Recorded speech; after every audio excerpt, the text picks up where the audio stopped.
अखिल भारतीय साहित्य परिषद अखिल भारतीय साहित्य परिषदर बिरसा मुंडा नगर शाखा द्वारा आयोजित राउरकेलार बासंती पाठागार में मासिक सारस्वत समावेश अनुष्ठित हो जाए। समावेश में मुख्यतः वाल्मीकि रामायणर शाश्वत मूल्यबोध आलोचना चक्र अनुष्ठित कार्यक्रम में अध्यापिका प्रियंका पलेई संयोजना करथिबा बेले परिषदर महानगर उपसभापति सुजाता प्रधान सभापतित्व करथिले। ଏହି କାର୍ଯ୍ୟକ୍ରମରେ ନଗର ଉପସଭାପତି ରାଉରକେଲା ଗଭର୍ଣ୍ଣମେଣ୍ଟ କଲେଜର ଅଧ୍ୟାପକ ଅଜୟ କୁମାର ବେହେରା ଅତିଥି ପରିଚୟ ପ୍ରଦାନ କରିଥିଲେ। ଅଖିଳ ଭାରତୀୟ ସାହିତ୍ୟ ପରିଷଦର ରାଉରକେଲା ସମ୍ପାଦକ ଡକ୍ଟର ସୁଷମା ମୋଦି ପ୍ରାକ୍ କଥନ ଓ ଛାତ୍ରୀ ଶ୍ରେୟଶ୍ରୀ ସାହୁ ଭିତ୍ତିପ୍ରବନ୍ଧ ପାଠ କରିଥିଲେ। ଶିକ୍ଷାବିତ ସୁସ୍ମିତା ମହାପାତ୍ର ବିଷୟ ବିଶେଷଜ୍ଞ ଭାବେ ଯୋଗ ଦେଇ ଆଲୋଚ୍ୟ ପ୍ରସଙ୍ଗରେ ଆଲୋକପାତ କରିଥିଲେ। से कहले जे वाल्मीकि रामायण सह बलराम दास दांडी रामायण और अन्य प्रादेशिक रामायणर तुलनात्मक आलोचना करथिले। मुख्य अतिथि भावे विक्रम चंद्र आचार्य जोगदे कहले जे भारतीय को जहाँ प्रभावित करिछि ताहा रामायण।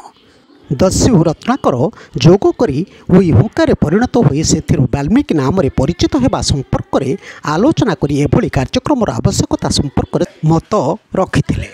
शेष में नगर संपादक अध्यापक आभास कुमार होता धन्यवाद देते। अवसर में परिषदर संगठन संपादक कुंजबिहारी राउत द्वारा विक्रम चंद्र आचार्य को बिरसा मुंडा शाखार कार्यकारी सभापति और सुश्री प्रियंका पलेई को सह संपादक रूपे दायित्व घोषणा करा जायतिला। ଏହି କାର୍ଯ୍ୟକ୍ରମରେ ମହାନଗର ସଂଯୋଜକ କରୁଣାକର ପାଟ୍ସାଣୀ, ବ୍ରଜେନ୍ଦ୍ର ଦାସ, ଗିରିଜାଶଙ୍କର ଗୋସ୍ୱାମୀ, ଧରିତ୍ରୀ ପାଇକରାୟ, ଶ୍ୱେତକୁମାର ସାହୁ, ପ୍ରସନ୍ନ କୁମାର ସାବତ, ଡକ୍ଟର ଶକ୍ତିପ୍ରସାଦ ସାମନ୍ତରାୟ, କମଳ ଆଚାର୍ଯ୍ୟ, ସୁରଶ୍ରବା ପୁରୋହିତ, ପ୍ରିୟା ପାତ୍ର, ରାଜଲକ୍ଷ୍ମୀ ସେନାପତି, ସୁଭାଷିନୀ ସାହୁ, କବିତା ଦାସ, ପ୍ରଭାସିନୀ ସାହୁ, ସ୍ୱର୍ଣ୍ଣଲତା ଘଡ଼େଇ, ପୁତୁଲ ଡୁଗରା, ସୁମିତା ସ୍ୱାଇଁ, ବିଜୟିନୀ ଜେନା, ଗୀତାଞ୍ଜଳି ମହାରଣା, ପ୍ରବୀର କୁମାର ଦୁବେ, କୌଶଲ୍ୟା ମହାରଣା, ନିରୁପମା ଚାନ୍ଦ, ବିମଳେନ୍ଦୁ ପ୍ରଧାନ, ଦେବେନ୍ଦ୍ର ଓଝା, ଗଙ୍ଗାଧର ପଣ୍ଡା, ଶ୍ରୀକାନ୍ତ ପାଣିଗ୍ରାହୀ, ବିଭୁଦତ୍ତ ବେହେରା, ଶରତ ରାଉତ, ରମେଶ ସାହୁ, ଦୀପ୍ତି ମହାନ୍ତି, ମଞ୍ଜୁଳ ରଥ, ରୋଶନ ଗୌଡ଼, ନିବେଦିତା ନନ୍ଦ ପ୍ରମୁଖ ଉପସ୍ଥିତ ରହି ସହଯୋଗ କରିଥିଲେ।